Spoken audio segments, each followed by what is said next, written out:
Assalamualaikum anak-anak. Pertemuan kali ini kita akan membahas tentang penjajahan Belanda di Indonesia.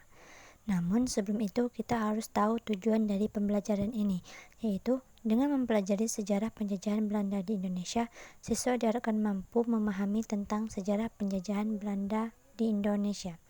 Yang pertama itu pendahuluan. Bangsa Indonesia memiliki sumber daya alam yang sangat dibutuhkan di negeri Belanda dan Eropa, yaitu rempah-rempah.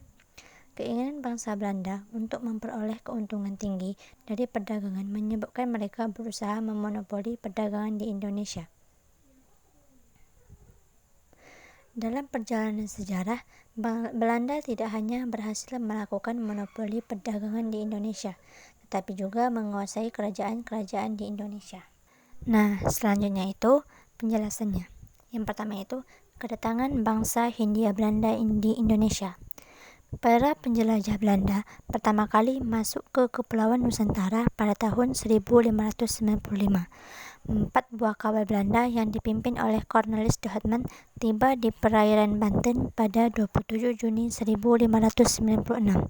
Praktik kolonialisme Belanda di Nusantara segera dimulai, dan Cornelis de Houtman adalah pembuka jalannya. Pada tahun 1601, gelombang pelayaran menuju Nusantara kembali datang dari Belanda. Sebanyak 14 buah kapal ikut dalam gelombang pelayaran ketiga ini. Rangkaian pelayaran itu lantas diikuti dengan langkah-langkah orang-orang Belanda memonopoli perdagangan rempah di sejumlah daerah Nusantara. 3 gelombang pelayaran orang-orang Belanda ke Nusantara membuat beberapa perusahaan dagang yang saling bersaing di Nusantara. Untuk menanggulangi dampak persaingan tersebut, pada tahun 1602 dibentuklah Vereniging de Oost-Indische Compagnie sebagai perserikatan dagang Belanda. VOC atau Verenigde Oost-Indische Compagnie adalah sebuah perusahaan dagang yang bersejarah dan memiliki pengaruh besar dalam perkembangan ekonomi dan politik di Belanda pada abad ke-17 hingga ke-18. Salah satu faktor pendorong pendirian VOC adalah perlunya memitigasi risiko dan memanfaatkan peluang dalam perdagangan rempah-rempah di wilayah Asia Tenggara. Tujuan berdirinya VOC adalah menguasai perdagangan rempah-rempah, mengamankan kepentingan Belanda, mendukung penjelajahan dan eksplorasi, dan menghasilkan keuntungan ekonomi. Nah, selanjutnya itu sistem pemerintahan Hindia Belanda di Indonesia. Sebagai bangsa pendatang yang ingin menguasai bumi Nusantara, baik secara politik maupun ekonomi, pemerintahan kolonial sepenuhnya menyadari keberadaannya tidak selalu aman. Pemerintahan kolonial kemudian menjalin hubungan politik dengan pemerintah kerajaan yang masih disegani oleh masyarakat. Motif utama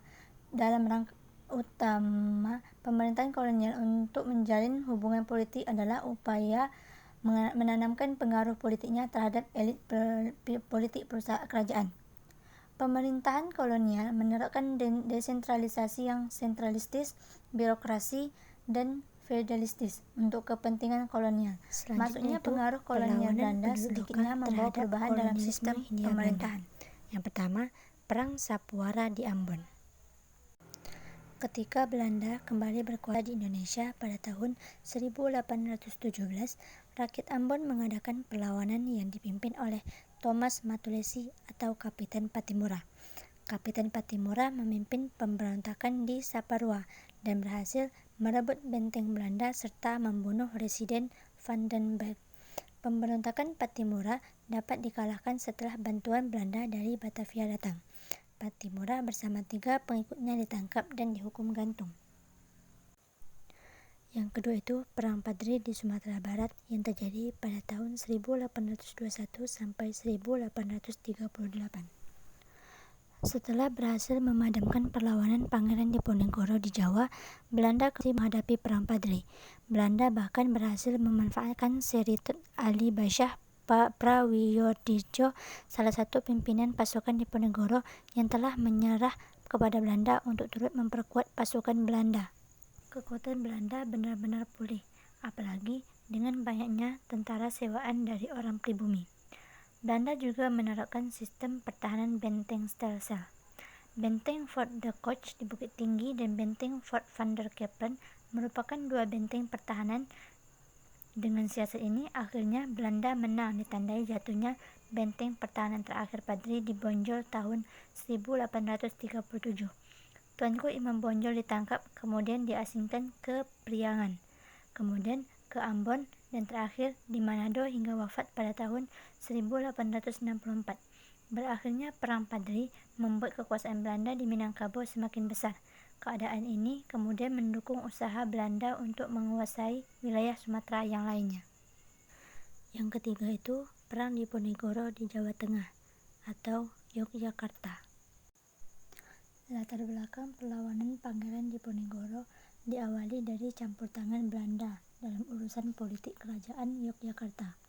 Meninggalnya Hamengkubuwono pada tahun 1822 menimbulkan perselisihan tentang penggantinya. Saat itu, putra mahkota baru berumur 3 tahun. Penderitaan rakyat semakin menjadi, terutama kegagalan panen pada tahun 1820-an.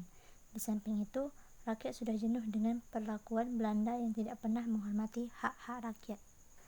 Yang keempat, Perang Aceh. Menurut Hurronj, Aceh tidak mungkin dilawan dengan kekerasan, sebab karakter orang Aceh tidak akan pernah menyerah. Jiwa jihad orang Aceh sangat tinggi.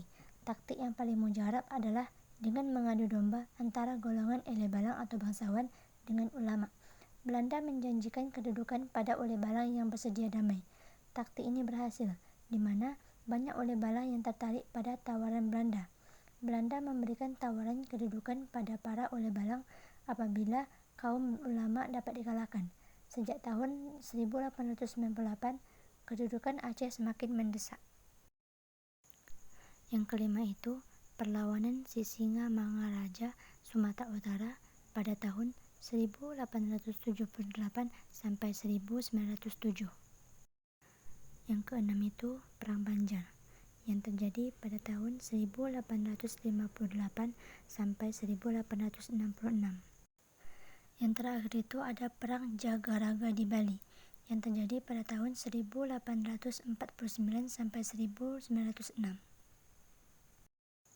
Runtuhnya Hindia Belanda di Indonesia. Masa berakhirnya pemerintahan Hindia Belanda sebenarnya telah mulai muncul karena diberlakukannya politik etis. Dengan diberlakukannya politik etis tersebut justru mengancam kedudukan pemerintahan Hindia Belanda karena politik etis dapat menghadirkan lahirnya golongan terpelajar. Tanda-tanda runtuhnya pemerintahan Hindia Belanda semakin menguat ketika berkobarnya Perang Dunia II di Eropa yang ditandai dengan penyerbuan Jerman atas Polandia tanggal 1 September 1939.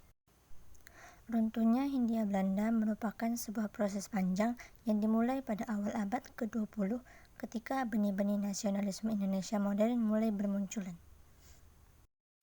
Yang terakhir itu ada kesimpulan. Dengan diterapkannya politik etis di Hindia Belanda telah menciptakan perubahan dalam kehidupan berstruktur masyarakat. Perubahan tersebut mencakup perubahan dalam bidang pemerintahan, politik, ekonomi, pendidikan, sosial, dan budaya.